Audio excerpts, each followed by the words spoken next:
دابا اللي كيسمعنا ولا اللي تتسمعنا دابا هي في الكوزينه ولا هو جالس غيمشي في بلاي ستور عادي تيليشارجي ماشي هو ابليكاسيون. ما قاريش امي يقول ماشي هو ولدو ولا بنتو يدير له الفا نور الفا نور ولا الفا تاهيل ابليها ليا ALPHANOUR.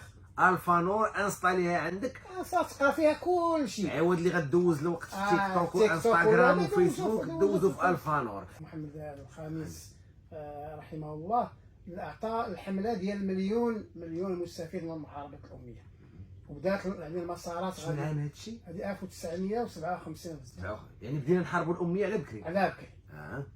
والحمد لله كانت مسارات كبيره جدا على مستوى المغرب، المجهودات اللي دار المغرب باعتراف دولي على ان المغرب قطع واحد الاشواط كبيره، واللي توجت مؤخرا بتنظيم المغرب المؤتمر الدولي لتعليم الكبار لاول مره تتنظم في بلد عربي وبلد افريقي اللي هو المغرب. علاش؟ لان المغرب ثبت بالمجهودات ديالو على انه حقق واحد طفره نوعيه، لان انتقلت محاربه الاميه من 87% حتى وصلت ل 32% في 2014. من 87 ل 57 57 يعني كنا كاملين تقريبا اميين تقريبا. 2004 شحال كان عندنا من الامي؟ ديال المليون ديال الاميه. انا كمواطن مغربي علاش خصني نقرا؟ علاش خصني نحارب الاميه؟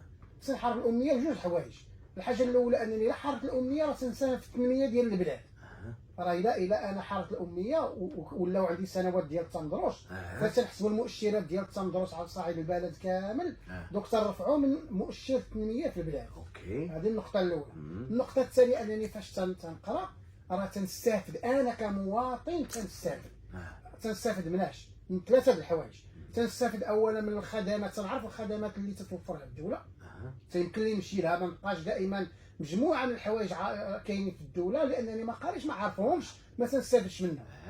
الحاجه الثانيه انني تتكون عندي امكانيه ديال ممارسه الحقوق ديالي، والحقوق ما يغمق عليا حد حقي غادي ناخذه. الحمد لله الدوله ديالنا دوله الحق والقانون وتتوفر جميع المعلومات، والحمد لله دابا كلشي كاين.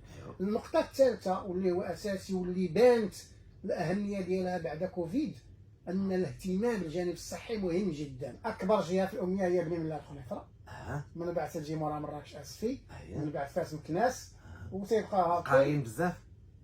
نعم، اقل اميه في الجنوب. العيون الساقيه الحمراء اقل اميه يعني بالنسبه للترتيب بالنسبه للاحصاء ديال 2014. ونشوفوا داكشي غيتطور ان شاء الله، والناس غتكون قرات من داك الوقت لدابا. كلمه امي صحيح رسميا هي تعني هذاك الشخص اللي ما تعرفش يقرا ويكتب، ولكن الان دابا جميع المنظمات الدوليه بما فيها المغرب فهو انخرط في هذا المشروع هذا ديال التعلم مدى الحياه.